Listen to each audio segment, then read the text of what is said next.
Fine, sure. We only have what, two people?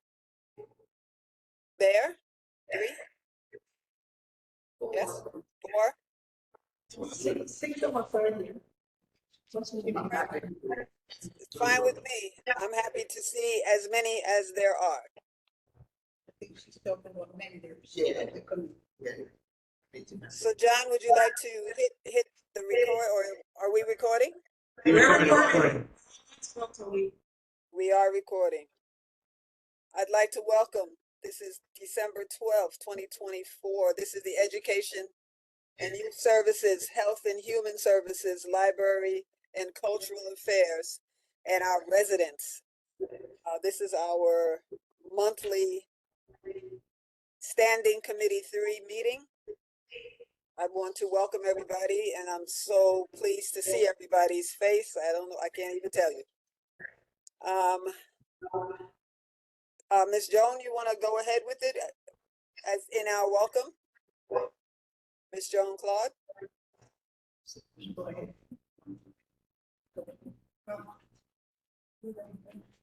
Well, I welcome everyone. My name is Joan Claude. I'm one of the co-chairs, formerly the chair of the Libraries and Cultural Affairs Committee. But since we combined, I'm now co-chair of this Committee 3. So I welcome everyone. We're about to start our meeting. It's now 7:12 p.m. So let's call this meeting to order.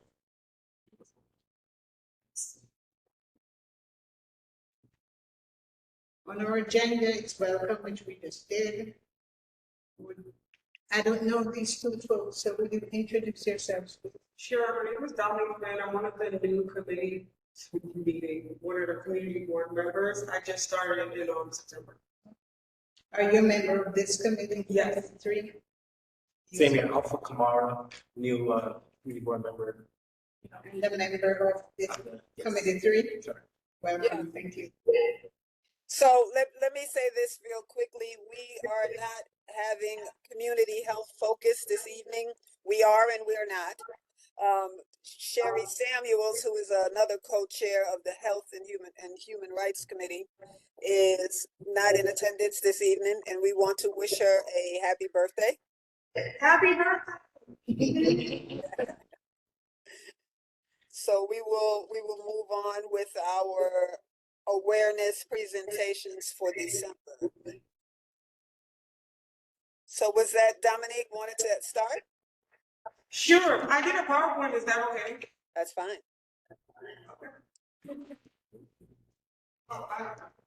Thank you. I love these young people. I'm sorry, because I teach for a living, I just sometimes overwork.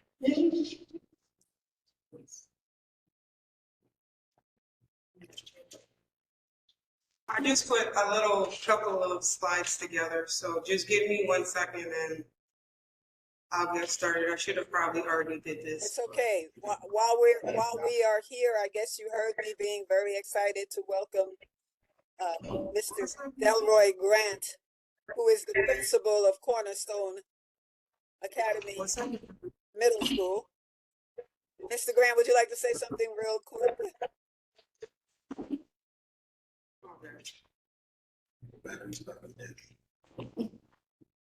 Did the battery just die? Oh, there we go. Thank you. I think you're muted.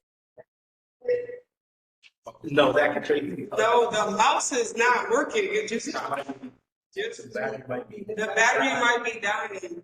No, I'm talking about for Mr. Grant. I was going to let Mr. Grant say hello in the interim. All right. It looks like he's frozen, maybe his signal. No, it's definitely looks like. No, Mr. Grant, you are muted.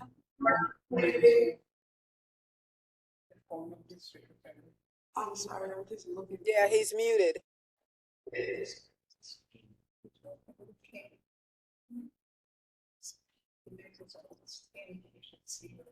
Mr. Grant, you're muted.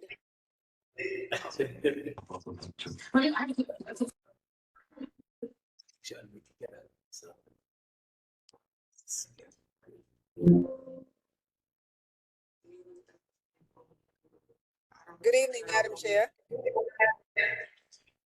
Oh, it's the mouse. Oh my, trying to get you. Okay. Good Be in the evening, mouse. Vice Chair. Yeah, let's see. Hit next.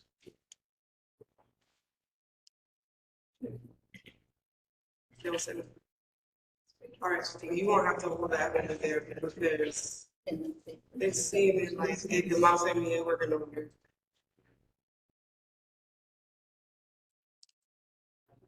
But you have to change something last time. Yeah, I don't have any what you call in this. Oh, music. Yeah, I didn't do that today. Click on the up to the slide here. I'm gonna see you have to pick the screen. I'm surprised they don't use Teams. There we go.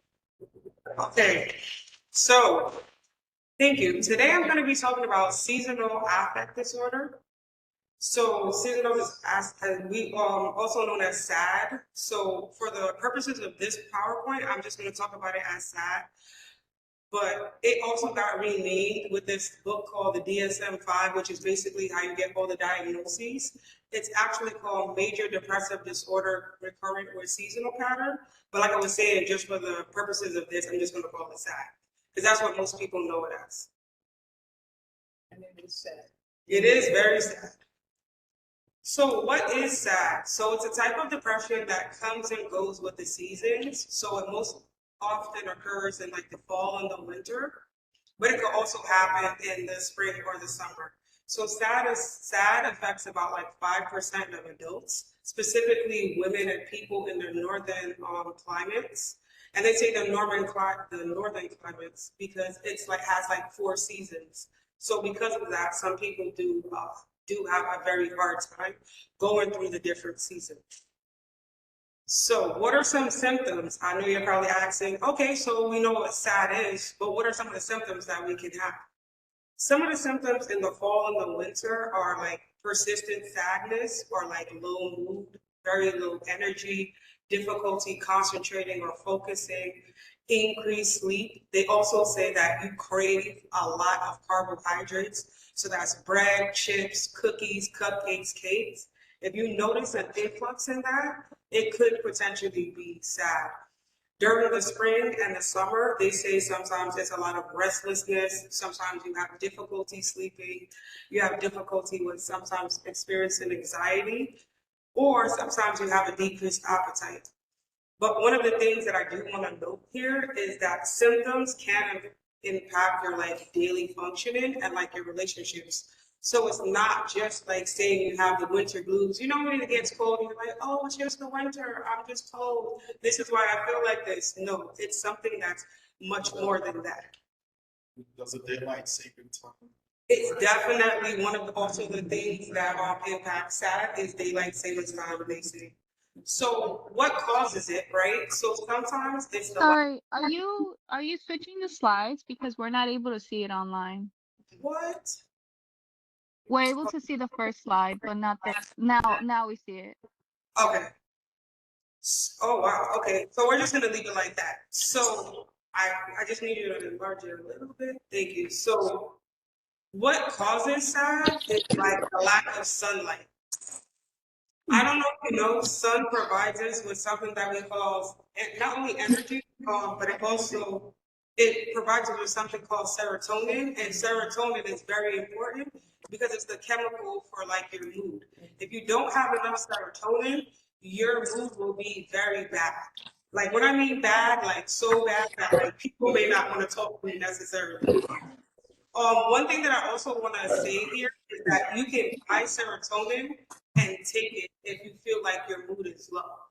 Another thing that causes it is a vitamin D deficiency. Yeah. Let's go over that. Go ahead. Who's talking? Yeah, Deborah Walker, you guys. Go to Deborah Walker. See where it's talk? Where the mic is on the left? No, that's ours. Right there first, by her name in the left corner. Yeah. No, you gotta wait till the house. Oh, she's not talking. Okay, so let's go. You need to go back. She. Just click back on PowerPoint. Well, we put this past. Yes, we did. Okay, so the other thing that I was going to talk about was melatonin levels, where it's like the changes in light can also like disrupt your melatonin, and you know, melatonin is what is the hormone that we use to go to sleep and also linked to mood. The other thing that they talk about what's sad is that it could be caused by like family genetics. So if your family is like predisposed for like depression or any other mood disorders, you can also be at risk for SAD. Okay, so some of the ways to cope with SAD is one thing they have is called light therapy. So it's like where you get a lamp, you can buy it on Amazon. It goes from like $30 to like $300. Now, you know, I'm not spending no $300 light, but I'm just saying, like, you know, there's different options is what I'm just trying to say. And basically, if you sit near the special light for 20 to 30 minutes, it can mimic the sun, and that can help improve symptoms. Another thing is getting outside, which I'm going to tie in with physical activity. So getting outside and doing some kind of exercise or anything, they say it really boosts your mood and your energy, as well as nutrition. Nutrition is very important when it comes to our mental health, because if we're not feeling good, if our mind is not feeling good, our body is not feeling good. So eating well also is a very important factor in SAD. And then the other thing that I was going to say is seeking support from people. You know, if you're starting to feel sad, literally if you're feeling sad, you should definitely start talking to your family, your friends, or even a therapist, because that definitely can make a big difference. One of the other things that I wanted to talk about here was just like community support, how we can be of help to people who are experiencing SAD. You know, providing local resources. I know that there is not a lot of mental health clinics in our district. So a lot of the mental health stuff would probably have to be online, which there is a slew of places. There's Better Health, there's Headway, there's Alma, there's different options for people. And there also is the clinic on Tilden that is after Children and Family Services. We can also organize like different activities like walks, exercising, or just workshops, so that we're getting the community acclimated. And then also something as simple as, hey, how are you doing today? Are you okay? Are you okay? Because I don't think in life we check in enough with each other. I know that it's very easy for us to just get caught up in the day to day and like not even say, hey, how are you doing? And sometimes we gotta also remember, sometimes somebody's gonna say, hey, I'm not okay, and that's okay too. So the other thing I want to talk about real quick was, when should we start seeking professional help with SAD? So if those feelings are feelings of SAD or hopelessness for too long, meaning like more than 2 weeks, and they're interfering with your daily life, then we definitely need to start to seek professional help. And sometimes that help may look like going to therapy, and one of the evidence-based practices that they use that I'm very versed in is CBT. CBT basically just talks about your thoughts, feelings, and actions. So the theory behind it is, if you change your thought, you change the feeling, you change the action. They also might prescribe medication, or they'll do a combination of therapy and medication. And then lastly, SAD is a very real thing. It's a treatable condition, and it's okay to seek help if you know somebody is struggling or yourself is struggling. I was just going to say that together we could build a supportive community to combat the effects. And I'm happy to answer any questions. That's my presentation. Excellent. Thank you. How was it diagnosed? Was it like you know, like how they do sleep apnea? Yeah, so they have a form called the PQH9, and they base it off of how many that you answer. And based upon that, they'll let you know if you have it or not. Yeah. Yeah, it should make sense. Any questions that anybody has? Okay, Tony? Nobody's gonna say. Great presentation, Dominique. Thank you. Thank you.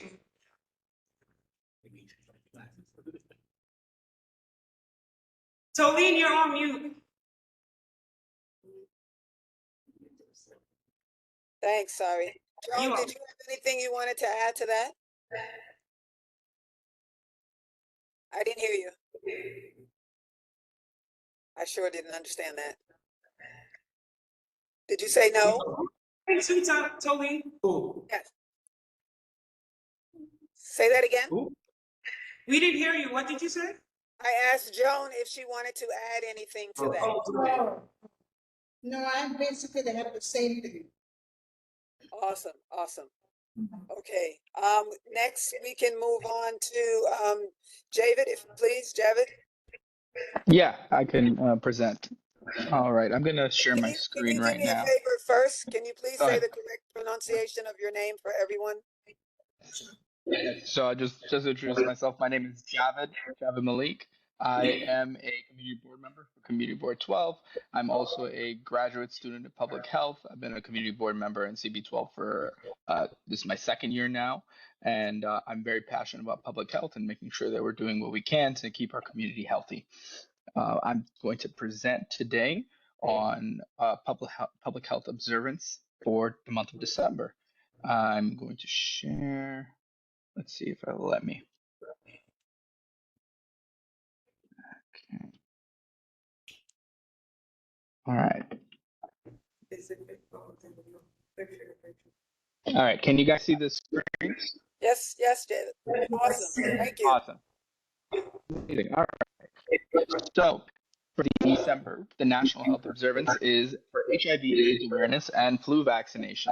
All right. Starting off here.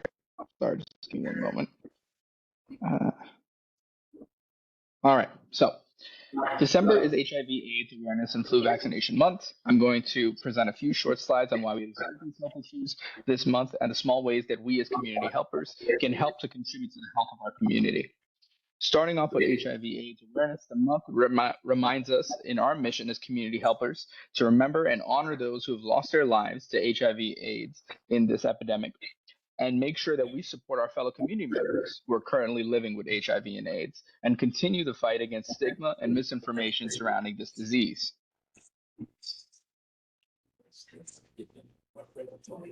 So what can we do? What are a few ways that we as community helpers can help forward moving forward with in relation to this cause? Well, first, we can combat stigma towards those that have HIV and AIDS by sharing accurate information and challenging judgmental attitudes towards members of that community.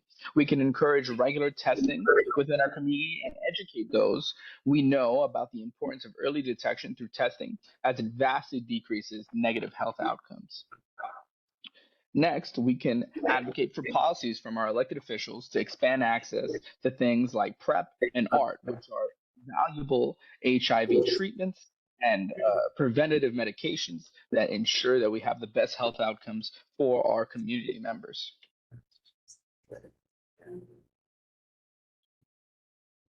And sorry, I also want to mention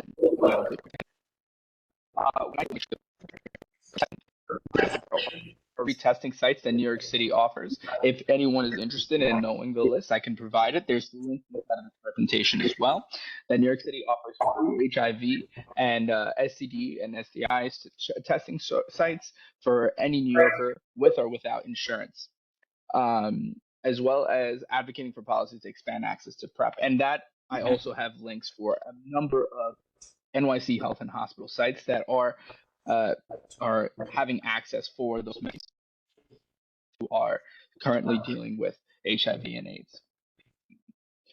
Moving on to the second portion of this month, which is National Vaccination Month. This month, we're also dealing with this, which is we're highlighting the importance of vaccinations in preventing the spread of influenza, reducing severe cases, and being considerate of our at-risk community, the elderly, children, and the immunocompromised community. So, what are some ways that we as community can influence vaccine? First, we can get vaccinated. Peak flu season is between December and February. And February shows the highest levels of influenza in New York City. This protects us from the flu when we get vaccinated. It others around us that we care about. Most people can get vaccinated with their insurance through their local CVS or health care provider. And for those without insurance, you can get vaccinated at an official New York City Health Plus Hospital site, which I have a list of as well if anyone would like to need them. And aside from promoting vaccination, we should make sure that we maintain the importance and safety of vaccinations, making sure that we combat any negative attitudes towards it, and ensure that we promote the safety and overall well-being of those when we make sure that our community is vaccinated. We should encourage prevention. We should do best practices like making sure we're washing our hands, scrubbing for 20 seconds, and when we're washing our hands with soap and water.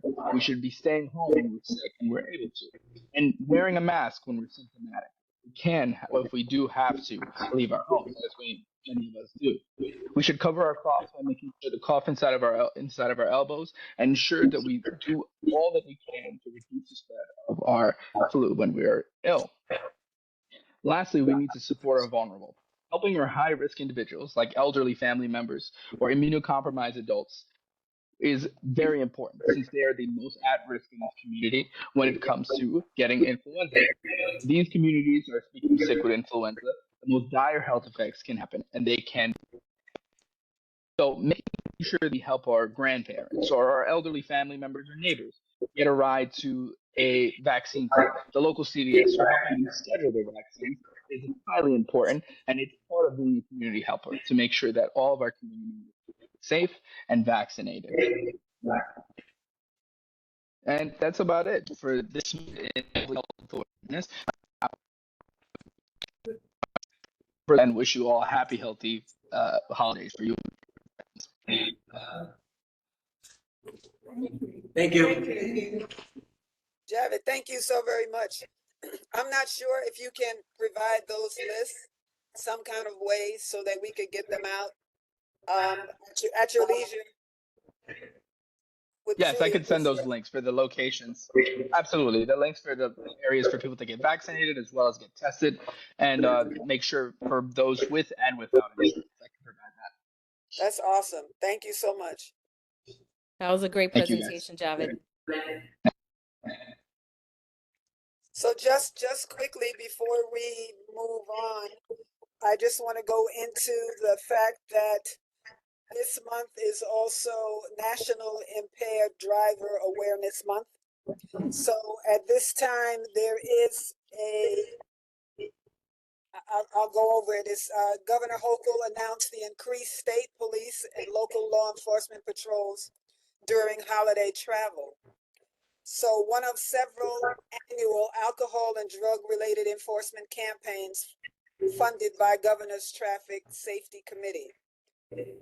Okay, so we go in today. Well, it actually was yesterday, the 11th. It was announced that state police and local law enforcement agencies will participate in the National Enforcement Initiative on Impaired Driving. This holiday season, the Drive Sober or Get Pulled Over campaign, an initiative funded by the Governor's Traffic Safety Committee, runs from Wednesday, December 11th to Wednesday, January 1st, 2025. New York has zero tolerance for impaired and reckless driving. Governor Hochul said, let me be clear, if you place yourself, I'm sorry, I lost it in here. If you place yourself in the wrong situation, just be ready to get stopped or arrested or whatever is necessary. So I just wanted to add that so that you can please make sure if you're out and you're with your friends or you're with your family or you see your family or your friends, someone even that you may not even know that looks like maybe possibly you can kind of pull them over to the side and talk to them quietly, not shout them out, but just be like, maybe they need some assistance or maybe they need some help. There are a lot of tow companies during this season that offer free tow. If you are feeling impaired, they will put you in the car, tow your vehicle to your house, park your car and get you home safely. So there are a lot of different things that they're offering for this particular season. And please make sure, don't be, if you see something, say something.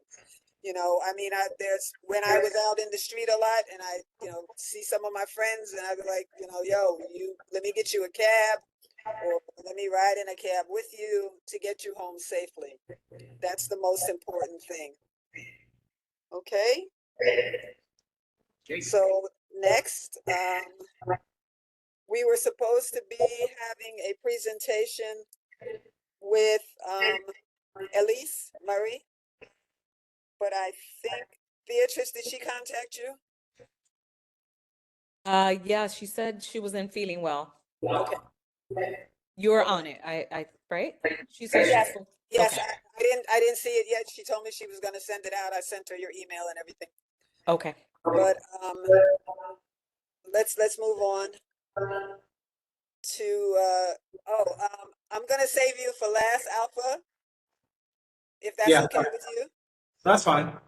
Okay. Kartika, since you're on, is there anything that you'd like to add? Nope. I love it. I love it. Denise, oh my God. Deborah, is there anything you would like to add? Deborah Walker?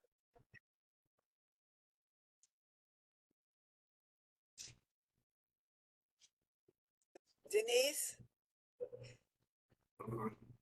Hey, let's go last. Who's next? Ms. Johnson, Sharon? Was there anything you'd like to add from the district level? Good evening. You always catch me off guard. I try to catch you Um, off guard because I love you. How's everyone? I'm Sharon Johnson, the Family Leadership Coordinator for District 11, Superintendent Vaughn. The only updates I have is on December 17th, we are having our 10-year celebration that is going to be at PS 121, and that is a career milestone for most of our, we have over 150 staff members being honored for their tenure status. And so I wanted to share that that is going to happen immediately following the CEC 11 monthly meeting at PS 121, 2750 Throop Avenue at 6 p.m. So we're excited about pretty much that's about what's happening at this time of the year, right?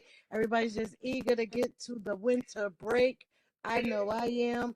And on behalf of District 11 Superintendent Vaughn, we wish you all a safe, relaxing, blessed holiday season.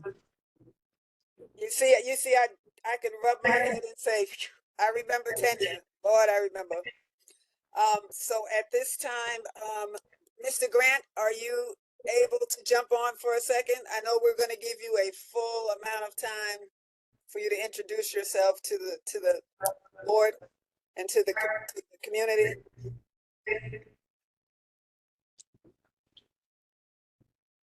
Mr. Grant?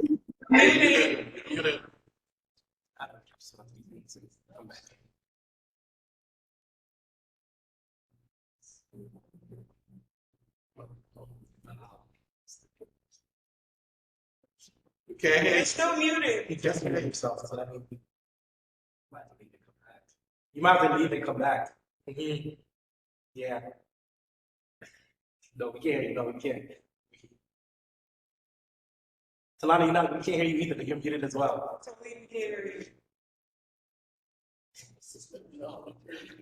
You guys are muted. You guys are muted. I'm saying, Mr. Grant, if you would like to go out and come back in, we will be right here waiting for you. Yeah, now you can see his circle. Yeah, Yeah, you can see his. Tell him to try out muting now. Oh, he just left. He's in. but he didn't mute himself. He still wasn't working. I don't think he clicked. Sheila, Ms. Grierson, is there anything that you'd like to add at this time? No, I'm just listening. Everything is so educational. I'm just listening. Thank you. I'm so glad to hear your voice. Thank you. Ms. Johnson, I know that you're from the community. Lisa Johnson, you're from Bronx Works. Is there anything you would like to say? No, I'm just listening at this time. Thanks for having me. Please, I will make sure you make sure you're included. Our meetings are always the second Thursday of every month. Okay, thank you. You're quite welcome. Sadie, is there anything you'd like to add?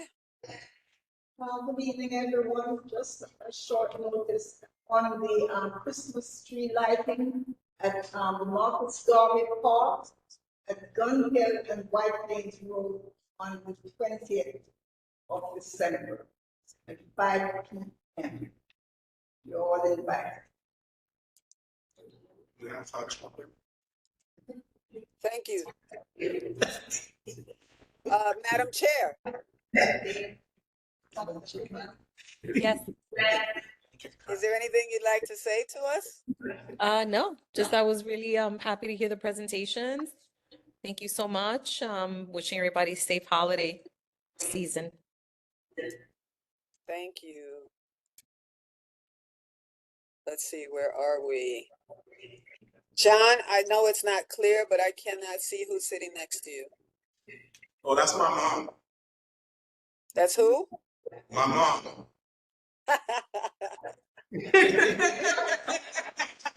Hi, Mama.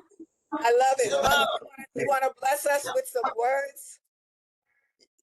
Because we know you did such an awesome job with that guy next to you. Yeah. Thank you. She was a social worker at Montefiore for about 30 years. Wow, that's in itself a blessing. Substance God abuse. bless. She was a substance abuse counselor. Well, we God thank her so bless. much for sharing you and coming out tonight, for me especially.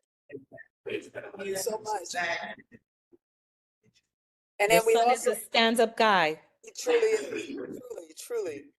And thank you for getting the extra wiring for the microphones. Thank you. Appreciate that. Appreciate that, John. Well, I have her come and work with these guys so they can pass the case stuff. She used to proctor the exam. So she knows the in and out. I know. Alpha, Yes. grace us, please. Oh no, I mean for me, I think it was more of I'm talking more about the whole, whole thing on social media. And we did receive the policies, and after reviewing it, we did understand that it's very simple, right? It's staying within the rules in the sense of no group political talks and things of that nature. But I think it's really about the aspect of bridging the information gap. I feel like we're just in the information age, and we need to go where the eyes are. We need to go where the ears are. So with social media, I was saying that during this community, we call it community talk or community conversation, where I can also now catch content pieces where we can record some of these presentations and information to start piquing interest for the community to kind of say, what's going on there? I want to be a part of that, because people want to be a part of things, right? We want to be a part of things that make sense. And again, with the whole SAD presentation, that's some information I feel like people need to know. Because sometimes you feel like you're just going through things, but now that you come across one of our posts from the Community Board 12, that, oh wow, they talked about things outside of political. They talked about health. They talked about men's awareness. They talked about all these things, but then also see there are people like you and I that were that look like me are also having these conversations and utilizing. So just being open to the aspect of, recording. We catch guys, and then as we just grab a lot of the content, we can then discuss on how we want to, bring it out and put it out on platforms. So that's what's telling me. And again, we've been having this conversation for a while, and I think we're getting closer and closer. But I want to start just grabbing some content to start, bridging those information gaps. So it could be community talks, community conversations for the community meetings, and then on the community board, bigger scale, you can look at that as well. And I think it's important because doing social media stuff gains younger folk, if that makes sense. Like it brings in younger people. Like I mean, I won't lie, I live on Instagram and TikTok and stuff because that is just how you get information across to people. So, you know, like younger people, you know, like the way how they get involved is they're not on a Facebook, they're on a TikTok or Instagram, and that is just the way that we live in the world that we are in today, you know. So I think that having those community talks, or even having somebody just during the community board meetings, or even like Alfred said, going live and doing those things, it actually garners people to come and want to come and like get the information and get involved. So social media is actually a very important tool because that's how we'll get more young people on board to do things. You can't even say young, because even it seems like everyone's using it now. Yeah. It's like everyone. So it's sometimes people come outside, like think somebody Beatrice. Oh, go ahead, Beatrice. Kartika. Kartika was first. Sorry, Kartika was first. Oh, I had a question. So and actually a statement. So the question is, did you guys was there any approval or any motion from the last meeting on like progress of actually pursuing a social media thing? Yes, it was explored. Yeah. To explore. It was explored, but was it approved? It was approved to explore. Gotcha. Okay. Because I had also spoken to the chair at the Bronx Community Board 1, and basically she had said that what they had, the order of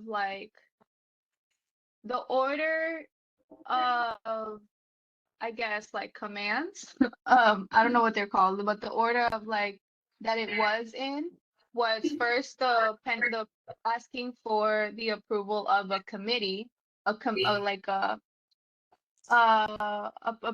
for a communications committee, then for the approval that communications committee draft a proposal to or send over the permission to the people that you need to send over the stuff to for their approval, and then you have the next kind of voting on what a program or content program would look like.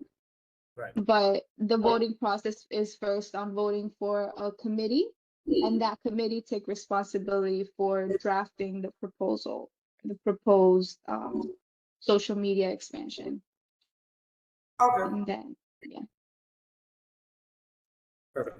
That's the process that you just talked about. Yeah, so I was down again, these are just consistent conversations, and then they were saying, again, we're just waiting for that next stage. So I know again, that was mentioned as well with the communication committee group. You know, you don't want one person, you want everybody to kind of have an insight and say like, oh, that looks good, that sounds well. But again, having also, again, the proposal to show what that looks like for the month. So before the month begins, you have a content calendar and base it around the theme of the month. So again, it's just being planned out, structured really well in a way that we're consistent as well. So people are knowing that, oh, there's something coming out every Monday, there's something coming out every Thursday. So not to overcomplicate it and say we're just throwing everything up there, but we want to be very professional. I want to be professional. I want to be, again, we want to be a voice of the community through social media, through agendas and our calendar. So yeah, so we'll definitely follow that as we continue to have these exploration talks, because content creators don't just go, oh, tomorrow I'm just posting. No, they already have that content already from like the month before. So we just want to grab and just gather as we continue to say, okay, this is what we want to do. But as we gather the content, once we say, okay, this is the plan, we already have stuff. So we don't have to start from scratch. We can show, hey, look at our Christmas part, or this, whatever we decide we want to do, but at least, again, conversation. But I think Beatrice also is next. Sorry, Beatrice. No, I'm listening. I'm loving all these ideas. So the first part of my comment is that I love the ideas, even highlighting things in our district, restaurants, community based organizations, churches, residents of the community, board members, parks in our district, gardens. Like I think that would be amazing to do that as one part of it. And then to, different meetings that we're going to be having, public hearings, board specific things. And then to what Kartika was saying, I think we definitely need to figure out what that procedure is going to look like for us. And I'm still unclear if it's that each board decides on what their procedures and policies will be. So I have to explore that a little bit further. But I mean, we have a YouTube, we have a Facebook, and there's no committee for that, So we have to figure out how to incorporate the other social media platforms like, TikTok or Instagram and others. Probably we could reach out to the board president's office. They might have an office. Yes. And I do have to read through what George and Ursula sent out as well. But yeah, absolutely. But I think in the meantime, you should start outlining your ideas. And so that in January, because we did pass, everybody, unanimously, everybody felt like we needed this to continue to expand our social media platforms. And so I think if you come back in January with some ideas, like what we just all said, that'll help keep it moving. And in the meantime, I'll also look at logistics and legalities and all that. Yeah, I think it's cool to have a communication committee. I think again, it shouldn't be just one, or it could be, or all of us. We could present, hey, this is what we look to do. What you guys think? You guys like it? And it doesn't have to again be a one for everybody to have different skills and different mind frame ideas. So I think it would be cool for everyone to kind of input because you may touch somebody through your message than I would. Say you touch through an elder, a young person, but it doesn't matter. But even through the work that we do in our daily life, so we don't know. I don't want to restrict it to like young people only. Don't know. I think it should be everyone. Everybody. But let's have an outline of what we want to do for the month based around what's already in place, and then say, okay, these are the ideas of how it can come out through the social media. So we gather for the month and we present it the next month. So we don't have to do it that same month as well. And I think it would be a good thing for our community in the sense of when Mr. Riley or Mr. Dinowitz post stuff, we can repost that so that there's more people to know about the events going on in our community. Anytime Kevin posted something, I repost it too, so that people know what's going on in our community. So those things are very important because, like the tree lighting, for example, a lot of people in my neighborhood didn't even know they did a tree lighting until I started talking about it. So those things like social media is very important to getting that information out. Yeah. Young people. I know. Well, I'm sorry, I live my life on social media. I can't sit here and lie. It's the truth. We relay all the information through social media. Somebody puts up a post and then you go, oh, I'm gonna repost that, and then that's how the reposting. And again, it can get more. And then more people. And you can walk around with again. You can still use the old school form. Like you can even go around saying we put flyers around and the QR code. Join our community conversation so they know to join our Instagram live. Because again, how do we get them to come to the meeting? You gotta give them something small. They're comfortable in their home. All right, so let's meet you in your house. You don't have to leave. Jump on the live. Exactly. They're not gonna go on YouTube because they're gonna go, but let's get them where they are first. Let's get the date right. Can I add one thing? QR codes, Tolene, and everybody is also the way. Because I myself, I don't even have a business card. I tell you, hey, scan my QR code. You understand? It's a big thing, It definitely is. QR codes are very I know what you're saying. You gotta make sure you put it in. So you gotta wait. I just get that. I mean, one of the things that IT work and stuff told us, if you see it, you don't scan it. Yeah, you gotta know what it is. Because if you have virus, you pick it up. Gotta be careful. Yeah. Okay, if I may. Sorry, Tolene. No, don't ever be sorry. If you notice, Mr. Grant, you're back on. Can we try again? So check, can you hear me? Thumbs up. Yeah. Perfect. Well, she's the technology guru. She told me what to do and she fixed it. So go out and come back in. I just want to say thank you guys for inviting me. My name is Delroy Grant. I'm the new principal of Cornerstone Academy. I'm not new to District 11. Most of my 22 years I've spent in District 11. So I was 12 years at 181 and the rest at 180. So my zip code hasn't changed. It's been the same for all those years, 10475. I'm a long, I've been living in Co-op City all my life. So it's a beautiful thing. I'm at Cornerstone, and it's a blessing. It's a blessing to get up and do what you love every day, to service children. And it's something that it's not good to say on my part because I get pushed back when I say things like this, but I eat, sleep, education. And that's all I know. That's the only thing I'm very, very good at. I'm not a basketball player. I'm not a great soccer player. I'm very good at what I do. And so I just want to say thank you guys for inviting me. I'll be definitely coming to more of these meetings. So invite me to the next one, and I'll share more about the wonderful, beautiful space we're in over at Cornerstone Academy. Well, you will most definitely be invited to every single meeting. You will probably be like, oh, Ms. Dickinson is emailing me again. But thank you so very much. I appreciate you taking your time to do this with us tonight. Thank you. You're welcome.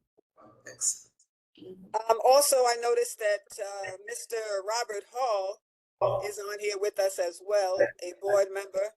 Mr. Hall, would you like to say hello? Something, something. Mr. Hall, I know I'm shouting him out. Tolene, Yes. when you get a chance, let everyone else speak. I want to just say something to you. Oh, yes, without a doubt. Well, Mr. Hall is not responding at this moment, so please go right ahead. For the last couple of weeks, coming home in the evening, there have been some, I won't even say young men, but some around 10 to 12-year-old kids. They've been riding on top of the number 5 train from East 180th on to Dyer Avenue, causing chaos. And yeah, I mean, one afternoon we were stuck for like 45 minutes between Gun Hill and Baychester. And when I got to Dyer Avenue, you know, I spoke to the transit guys there, and they said, you know, I was expecting to see either the MTA police or the 47th precinct at Baychester. You know, no police. It was really disappointing to see no police there. And their comment was, you know, because I really wanted to speak to the person in charge. They were like, you know, you're gonna jam us up if you do that, complain, because whenever we call the 47th precinct, they never come. And then, you know, and then, so when I reached to Dyer, I copied the person in charge of the train station, and I CC'd them on a letter that I sent to George and Ursula, just to let them know. Just send it to the 47%. Then I got back like a automated thing from, yeah, he said, oh, we know about that problem. We go into the schools and we're speaking to the kids in the schools, and that's really, you know, like some like basic generic answer. yeah, like a generic, and I'm just saying, yeah, we really need to be reaching out, because I think it was, and that when I was really mad, it was pouring rain, either Tuesday, and they were on top of the train. It happened to me that same day. See? It happened to me that same day because I come from 149th in Grand Concourse to Baychester, and that same day on Gun Hill, we had to stay at the train station, at the station for like a good 15 to 20 minutes. Right. And that's that's almost 4 o'clock in the afternoon. And we saw the kids, what they did was, when the train pulled in the station, they jumped down onto the tracks, and then went on the other side. Right. So, yeah, so, you know, it's one of them. So I'm expecting kids. I just told John Isaac, one of the kids at one of the schools that I work at died last year. Right. We had a young person fall in between the cars just 2 days ago. But John, can you do me a favor, please? Sorry to cut you off, Dominique. But can you include me in that email, please? Okay, I will. Please, because unlike everybody else, I'm home all day doing. I would love to get at them. I didn't even think about you until now. No, I mean, yeah, I mean, because you should let the principals know so when they have assembly or something, they can talk to the kids because they're gonna end up losing their lives over this. Literally. It's because they know this, others have done. Go ahead. Oh, go ahead. Hi, can I say something? We Sure. just had a transportation safety town hall at the 113 campus last week, and the officers spoke to families and students about this subway surfing. Not only the subway surfing was discussed, they're doing it on the buses. And Yes. so that was a district-wide town hall because there is an urgent need for us to reach our families to raise this awareness. And they did mention that they are aware of the situation you guys just spoke about. We did it on that side of our district. We're now looking at to do another one at the MS 144 campus. And so I'll share that with you guys. We were working with, I believe it's Detective Vega. Vega, okay. I think it's Vega, but I'll share who we organized that with so you guys can appeal directly to them, and I'll extend that invitation for the next town hall. Please, But you know what? let me know. And You know can you what? also, when you get ready to do that with 144, let me know so we can include the CBOs. Okay, because Yes. we have 3 CBOs working out of 144, and I would like to include them. Maybe we can ultimately try to do something at the Y also. You know what I mean? Just kind of do as Okay. many locations as we can. I appreciate you so much for that. I'm writing Yes. everything down. Thank you. You're welcome. Yeah, my daughter is standing here shaking her head because she works at 144. She works at Pelham Gardens. Yeah. Oh, I put that in the letter. Nobody. Do you know that nobody pays to get on the bus or the train these days? Do you know that everybody just walks on the bus or walks through the door on the train? It was like actually really interesting to me because I'm a person who mostly drives, but I've just been taking public transportation as of recent. Yeah.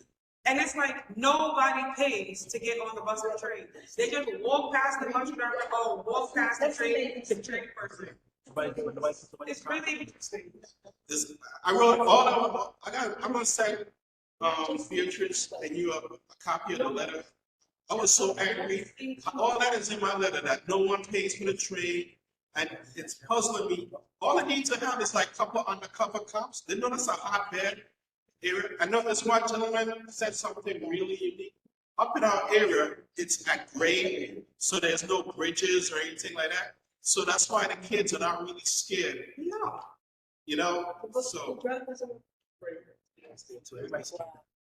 Sad. That's different. That's why the train could jump out. Mhm. While we are still on here, I also noticed that another member, Ted is on here as well. I know Ted was working. He was working and he joined us. Ted, would you like to say a few words? It is cold. It's cold in here.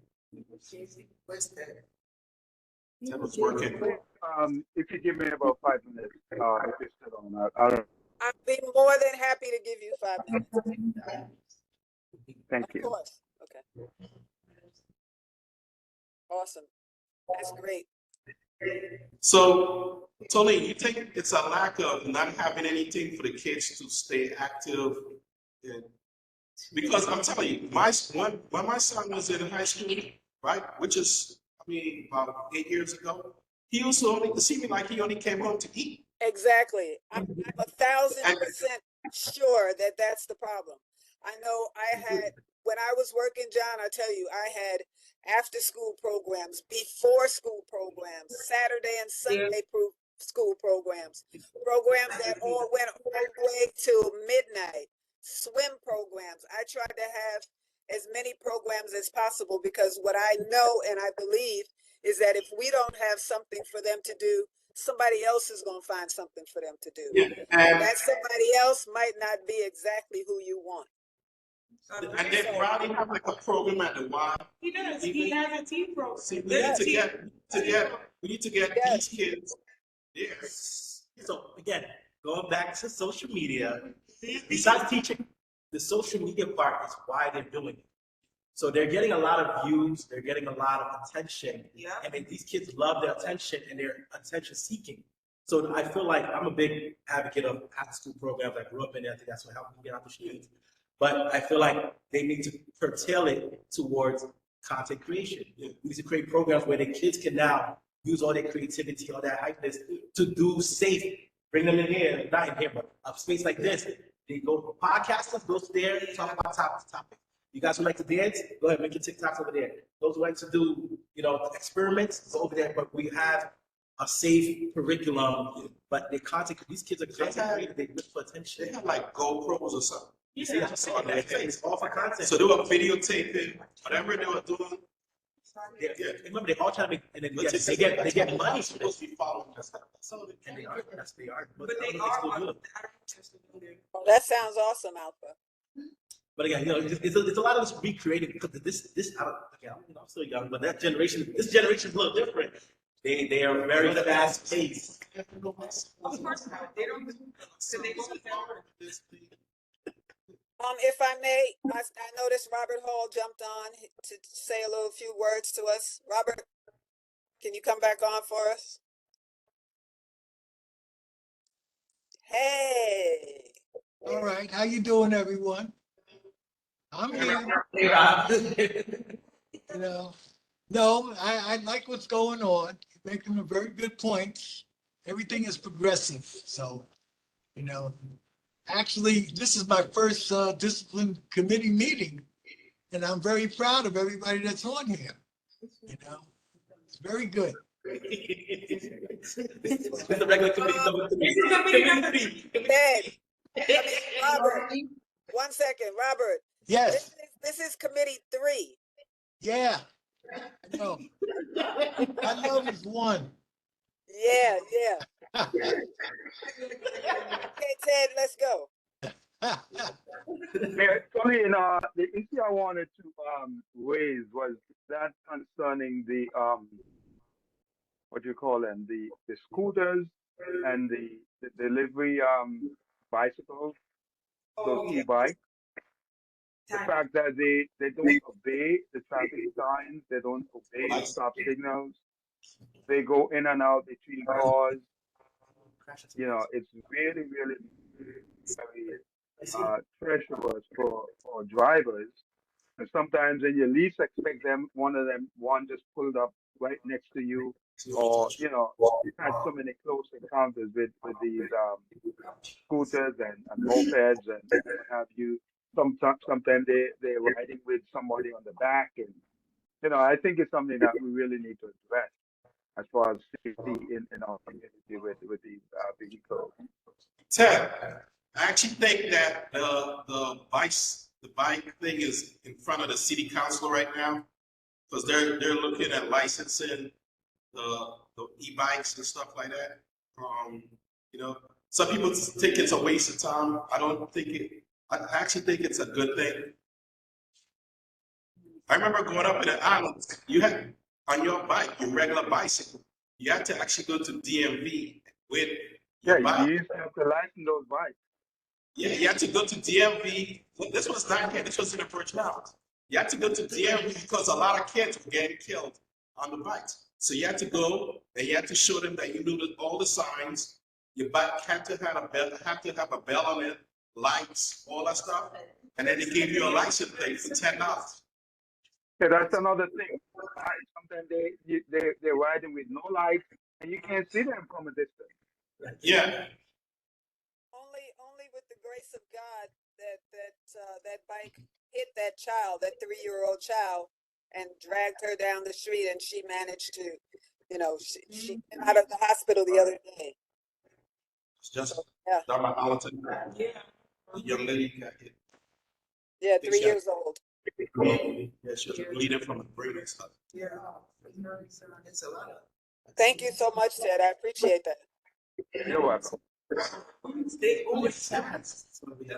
Clinton Mike, our first vice chair. Clinton Mike, you being awfully quiet. Awfully quiet. Hi there. Hi, I'm listening. I'm listening. And You nobody listening? and nobody pays for the buses or subways citywide. Citywide. I just had to say that. Citywide. That's everywhere. 86th Street, 219th Street, 225th Street. Nobody pays anywhere. Old, young, black, white, Spanish, Asian. Nobody pays. Nobody pays. Only one that pays at 219th Street is me. I'm the only one that pays at 219th Street. I'm the only one.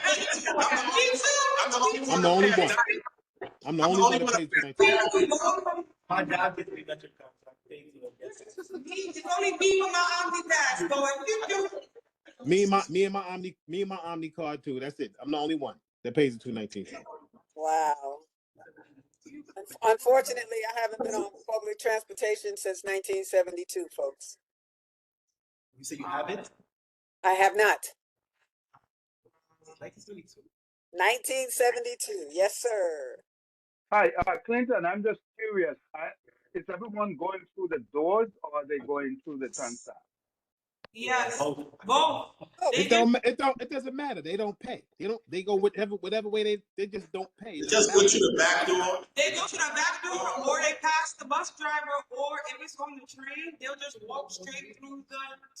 Like they'll wait for somebody to come out the handicap door, and they'll just walk straight through it. And the shame game is Or when I leave, they hand out. They just look at the traffic like, when I'm there at 6 a.m., there's a gentleman. I don't know if he's homeless or whatever the case may be, but he gladly opens the gate for everybody to come through.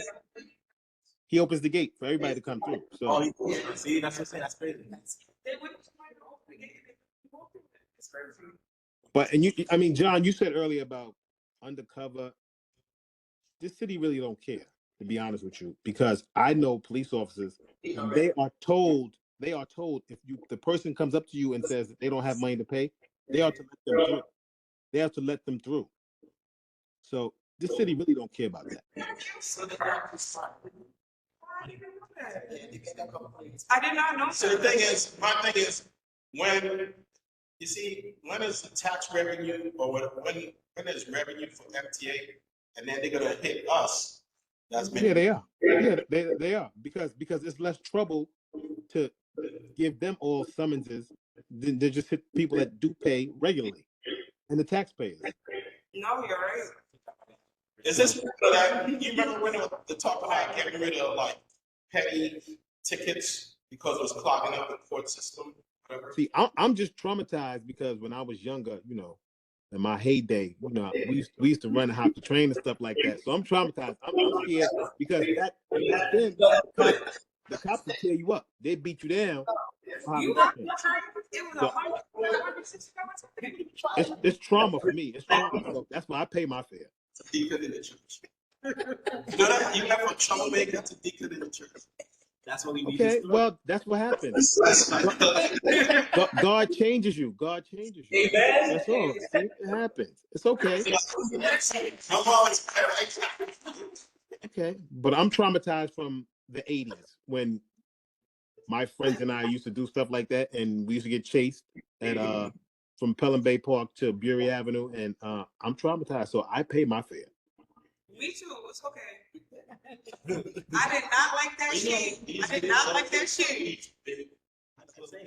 They don't think it's like, okay, I didn't get caught here. It's So let me true. try something bigger. That's what's too late. But I see adults doing that. And No, it's all ages, young, mid, in the middle, older, and everybody just getting on the train. Jobs, jobless, everybody. You're so right. Yep. I mean, they have like their uniform, like a FedEx uniform on, and they're going through the gate, which is, to me, is just blasphemous. Nurses uniforms on, medical uniforms on, scrubs, whatever, blasphemous. And you just walking through the gate. So you have a job, a good job, and you just think you're not supposed to pay. COVID did it. COVID did it. When they had the subways and the buses free, it was a free for all for the last 5 years. That's what a lot of people say, that COVID is what messed us up, because nobody was paying during COVID. It was just easy access. People think we're still in COVID and they can still get the easy access. And now you got the migrants here, and they just think you're not supposed to pay because they don't pay either. Listen, I work in HRA. People don't pay their rent. We're over here cutting the HRA cutting checks for $40,000, $60,000. So people are not even paying their rent for years, and I think that, and they know that they're going to get the rent arrears. So a lot of this stuff, it's a lot going on. So if I come to you, that's crazy. Like, that's crazy. That's crazy. It's regular people. Can I add something? Not like these line bites. These line bites or any of those scooty bites are really annoying me. And I'm going to tell you why. Somebody's making money. Correct. No, I agree. It's a money maker. But the problem is when people are just throwing them in front of my yard. You understand? I can't back out of my driveway because there's a line bite in front of it, and then I have to now call 311 or whoever to come collect it. That's an inconvenience. You see, in Queens, they said no, don't bring it here. I didn't know that. So they don't bring it here. But it's still scary to me because, again, I see like little kids. Like, I see like a little girl. She was like 7 years old. I think I'm Gully Road. With a line bite. And once we start marching against, I wouldn't like it even. Yeah. Nobody would like it. That line bites are so. We don't want it. We don't do that. Gotcha. I guess the problem. That's the thing you need to start bringing back. You know, like your education.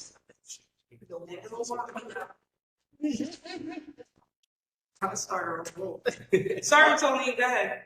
No, I told you don't apologize. I absolutely love this, but I'm looking at the weather is 32 degrees. It is as they call, feels like 23, better known as feels like mad brick. So I want to make sure that everyone gets out, that is out, and gets home safely. So if you all would like to agree with me on adjourning this wonderful conversation that we're having, John. Yes, ma'am. Agreed. Joan, would you like to second that? To close, to adjourn.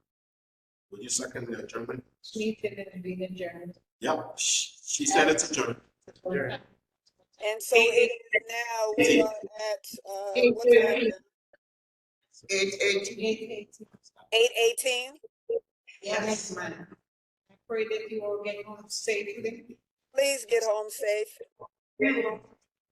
Thank you all. Have a good evening. Be safe and make sure you stop recording. Good night, everyone. Night.